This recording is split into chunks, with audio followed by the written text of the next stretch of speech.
Sa Grozy app, madali mong may konekta ang iyong thermal printer gamit ang Wi-Fi o Bluetooth at simulan ang pagprint. Una, siguraduhin na ang Wi-Fi, Bluetooth at lokasyon at i-on ang iyong telepono. Gayun din, tiyaking naka-on ang printer. Sa app, itap ang thermal printer icon. Makikita mo ang dalawang opsyon sa koneksyon. I-scan upang kumonekta at mano-manong koneksyon. Para kumonekta ang pag-scan, itap ang icon ng pag-scan at I-scan ang QR code sa printer. Para sa manual na koneksyon, itap ang connect manually. Makikita mo ang listahan ng printer na may MAC address. Para makita ang MAC address, pindutin ang self-test isang seg, saka bitawan.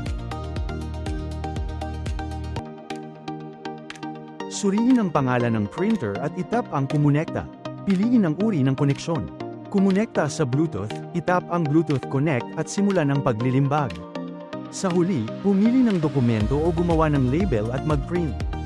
Piliin ang document at makikita ang opsyon para i-customize. Automatikong naka-on ang Preserve Aspect Ratio para manatili ang hugis at kasya sa papel. Ibig sabihin, pag binago ang width, auto ang height para di ma-stretch o ma-squish. Maaari mong i-off ito upang magtakda ng mga pasadyang sukat. Ngunit ang pagpapanatili nito sa ensure ay maayos na naka-scale print. Maaari mong i-crop ang dokumento gamit ang pagpipili ang i-crop. Ayusin ang width at height ng papel at piliin ang start at end pages.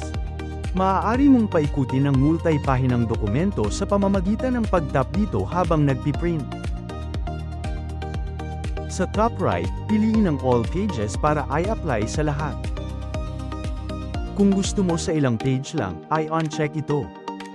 Pwede mo ring i-save ang settings sa pag-check ng save option. Susunod, i-click ang pindutan ng i-print ang preview upang magpatuloy. Dito makikita ang color effect option para lang sa photo printing. Maaari mo ring piliin ang bilang ng mga kopya. Ayusin ang density ng printer. Piliin ang bilis at itakda ang kaibahan. Kapag handa na, itap ang print para sa malinaw na resulta. Maaari mo ring subukang mag-print sa pamamagitan ng Wi-Fi. Mag-click sa "Baguhin ang device" at kumonekta sa printer. Subukan ang Wi-Fi.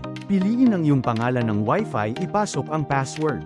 Ang iyong mobile phone at printer ay dapat na nasa parehong Wi-Fi network upang mag-print at itap ang set. Automatikong i-off ang printer. Nangangahulugan ito na nakakonfigure ang Wi-Fi. I-on muli ang printer at itap ang i-refresh. Automatikong kumukonekta ang printer gamit ang Wi-Fi IP. Ngayon ay handa ka ng mag-print ng mga dokumento o label.